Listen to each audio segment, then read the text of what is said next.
Welcome back to the Arise interview, where we speak to the newsmakers as well as ordinary people doing extraordinary things around the world and featuring the voices at the heart of the stories. I'm Charles Aniagolu. Now, my next guest, Lindsay Guion, is arguably one of the most experienced artist managers in the entertainment industry. He's looked after some of the biggest names in neo-soul and R&B, such as D'Angelo, Guion, and Maya. But he's also a top producer who's worked with Queen Latifah, Mario Van Peebles, and Terry Lewis and Jimmy Jam, in addition to having movie soundtracks and films under his belt.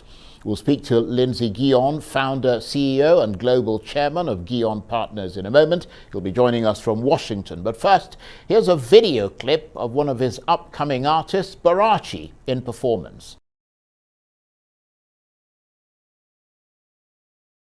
And I'm suitably delighted to say that Lindsay Guion, founder, CEO, and global chairman of Guion Partners, joins me now from Washington. Thank you very much indeed for joining us, Lindsay. I was going to say apologies for getting you out of bed, but you're not in LA. You're in Washington, and it's about 11 a.m. in the morning, well, 11:30 or so in the morning. So it can't be that bad, can it? No, it's not that bad. And good morning to you, Mr. Charles. How you doing? Thank you very much indeed, in any case, for getting up to talk to us. And you are currently a manager of artists, among the many things that you do. I mean, tell us how that came about. Yeah, I'm a personal manager. I represent the best interests of my clients with respect to entertainment and media. And the way that came about is I worked for IBM when I got out of college, and I was unhappy in my setting. So I decided to take a vacation. And I went, at the time, I was able to go to the airport and just look up on the screen and decide where I wanted to go. I didn't have to book that travel in advance. So I've never been to Los Angeles. So I said, I'm going to Los Angeles. So I get on the plane heading to Los Angeles, sit in the back of the plane right next to the toilet. And I sat next to an entertainment attorney by the name of Samuel J. Fox. He represented Babyface and L.A. Reid and LaFace Records. So we had a conversation on the flight, and before I got off the flight, he gave me his business card and said, if you ever think about getting into the music industry, give me a call. And obviously, I called him 3 days later and been kicking in the doors ever since. Well, I mean, that sounds jolly nice. And I'm looking at your face on the big screen here. And I mean, you look, reasonably young, although they say black don't crack, so I wouldn't take that too far. But I mean, the fact is that, you seem pretty young to have done as much as you have, because I'm looking at some of the things that have been written about you. You've worked, with several well-known artists. I mean, we mentioned some of them, producers like, Richard Harrison, who produces for Beyonce and Destiny's Child. You've also worked with, Mario Van Peebles, Jimmy Jam, and Terry Lewis. These are legends in the business. What did you do, for instance, with Richard Harrison? Wow, I see that you guys did your homework, huh? I forgot about those things, but yeah, Rich is from DC and he's a producer, and he worked with Chucky Thompson and Mary J. Blige and Faith Evans, etc. So I represented Rich as a manager in his early days before he got to the level that he is now. Right. Okay. That answers that. But again, that's obviously royalty in many ways when it comes to the entertainment producing business. But you've also, in terms of artists, we mentioned this at the outset. You've worked with the likes of D'Angelo, Guion, and Maya. Were you producing for them, or what was the relationship you had with them? You were representing them, were you? Yeah, that's a good question. Thanks for asking that. No, I wasn't a producer at that point. I was just representing them as the manager. I advised and counseled in that area of entertainment and media. So I didn't get into producing until probably, I guess, after D'Angelo, I would say. I also represent the estate of Bessie Smith solely and exclusively, and we decided that we needed um, her brand to shine again. So we collaborated with HBO Films and Queen Latifah, and we did that project where I was a consulting producer on that project. And right after that, I believe it was after, yeah, it was after that is when I went in and started producing the therapy, which was supposed to be an album, and it ended up being more than an album. So that's where the producer's chops came into play. Because I was actually trying to get your that bit out of the way before we get into the other bit, which is the movie bit. Because I mean, it's astonishing the things that you have done. But now that you mentioned it, in addition to working with top artists, producers, all of that, you've also been involved in the creation of movies and soundtracks for movies. I mean, just a few years ago, as you mentioned, we worked on the HBO film Bessie with Queen Latifah. Of course, the blues singer Bessie Smith, an absolute legend. So, I mean, I commend you for bringing her memory back. But you're also working or have completed a soundtrack and a movie called Therapy. I mean, was that was recently or a couple of years ago or so? Yeah, that was a couple of years ago. We released it back in 2019, but of course, we had a disruption in 2020. So we are continuing now in 2021. But my apologies for jumping ahead. Sometimes I get a little excited talking about my past, and sometimes I'm a little modest and don't talk about it at all. So I just have to take it when I can get it. But yeah, I ended up being a producer on the uh, the short film, the soundtrack. I'm the executive producer of the soundtrack, and it was exciting for me because those events were that short film was based on true events, or should I say, inspired by true events. So it was very close to me, and I was excited to do that. Yeah, I mean that sounds very interesting. As you mentioned there, that there was also Posse at the outset, and then you had Bessie, and then you've got sort of Therapy and so on. But I mean, returning to kind of the music artist bit. I mean, you've got quite a number of upcoming artists who are in your management bouquet. We heard from Barachi, for example, who is a really, I mean, brilliant young man. And of course, he's recently, I think, opened for Kevin Hart and P. Diddy, just one of many, I guess. Yeah. Barachi is an emerging artist. He has endless potential. We are very excited about Barachi's future. This was his introduction into the music industry.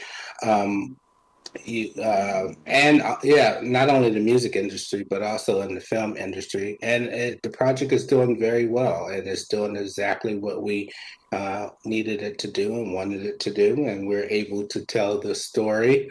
But I must say, there's also, some will call it 2.0, some will call it part two, volume two, therapy reimagined. It's coming, so it will complete the story. And we are very excited about that, among other things. Yes, absolutely. And just as we try to get to know you better, I should point out that you're actually very well educated. I mean, you went to Howard and Harvard universities. And I suppose that's where you got, I mean, I don't know what you actually studied there, but I suppose that's where you got your keen understanding of music and its associated technology. Because that would, I suppose, be technology is such an intrinsic part of the music business, isn't it? I would love to claim Howard University in my background, but no, it was actually Georgetown University and Harvard University. And I studied business and legal studies at the universities. And I feel like I got my education from on-the-job training as it relates to the music industry and the television and film. Just being out there in the streets, everyday life. I kind of channel my energy through music. I go through ups and downs in life, and music is the thing that supports me and helped me through life, and it's therapy. So. Yeah, it wasn't through the university, but the universities provided the backbone. And one reason I returned to the university is because I felt like with the emerging technologies, I needed to make certain that I stayed in the know, and that helps out a lot. Yes, I have to say that yes, you did go to Georgetown. Georgetown, of course, a Jesuit university. I mean, and a very, very good educational system, a liberal arts educational system. I know that because I went to Xavier University, which is also a liberal arts Jesuit university. But I mean, you said you learned a lot of this sort of on your own because you're clearly quite technical and technological. So presumably you're a dab hand, as they say, with sort of twiddly bits, and you know your knobs, as we say in the UK. What's your guide then to being a boss in the studio? I'm sorry, that got lost in translation. Can you repeat the question? Okay, well let me remove the sort of the inward looking British bits there. Okay. What's your guide to being a big sort of a successful producer in the studio? And we've got about a minute before we have to take a break, and then we'll come back and continue talking. Okay, my guide is actually my artist. I feel like that I represent or we represent extraordinary artists, and I work in the team spirit. So, it's about personalities, it's about showmanship, it's about what else can I say? Charisma. I'm inspired. I have motivation from my mentors. So that all is a part of my formula in the studio when I'm producing. And I'm not, and let me just be clear, I'm not a music producer. I'm a record producer. I produce the record. I make sure the record happens, make sure I bring in the right music producers, the right songwriters, the right artists, the right studio, the right engineer, the right um, mixing and mastering, the right manufacturing if needed, and the right distribution. Those are things that a record producer does opposed to a music producer. Well, that's a good strategic place to be. You keep your eyes and your hands on the money, and that's pretty important. Stay with us, Lindsay. We're going to come back and talk with you some more. You're watching the Arise interview. Plenty more still ahead as we continue our chat with the founder, CEO, and global chairman of Guion Partners, Lindsay Guion. Stay with us.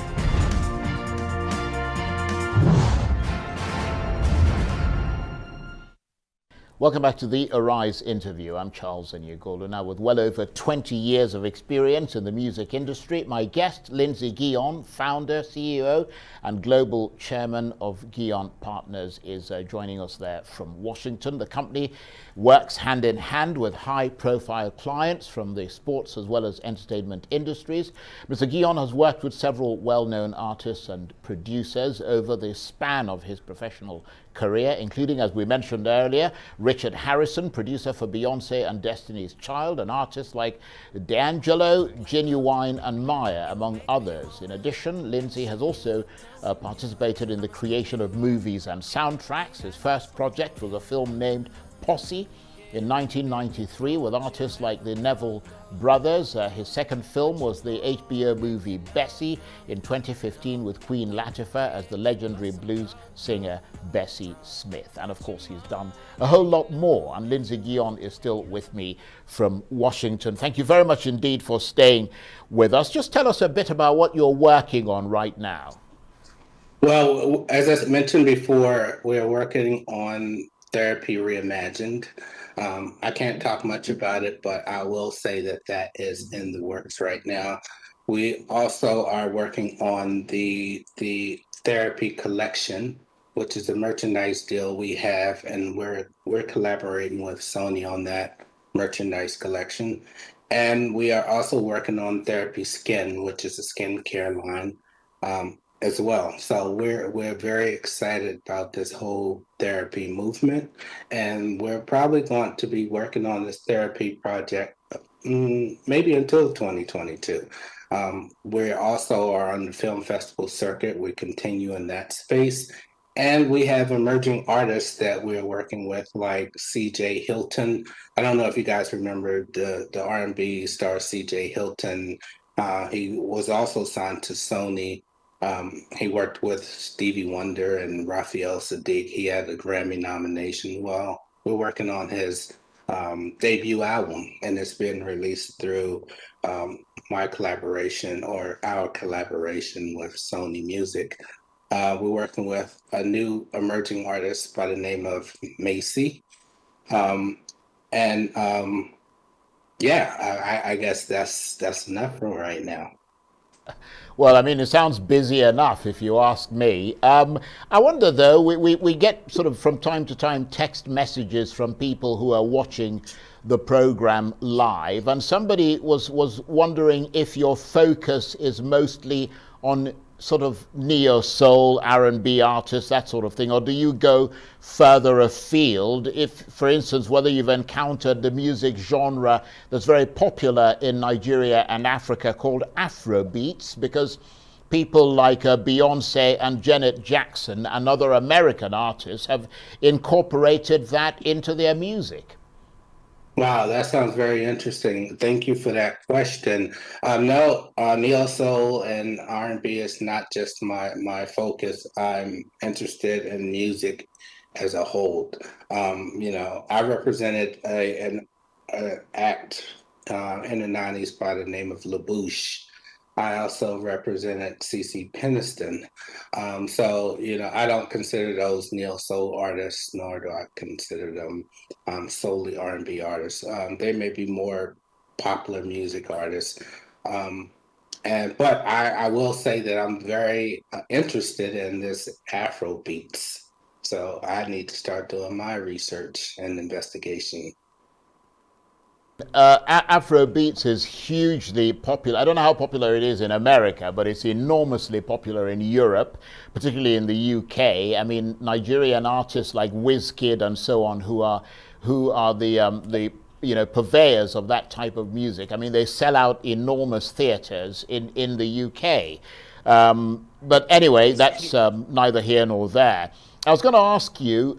You are, of course, as we said, somebody who's worked with in music, with associated technologies, that sort of thing. I mean, were your parents or your family creatively inclined, or where did that sort of come from?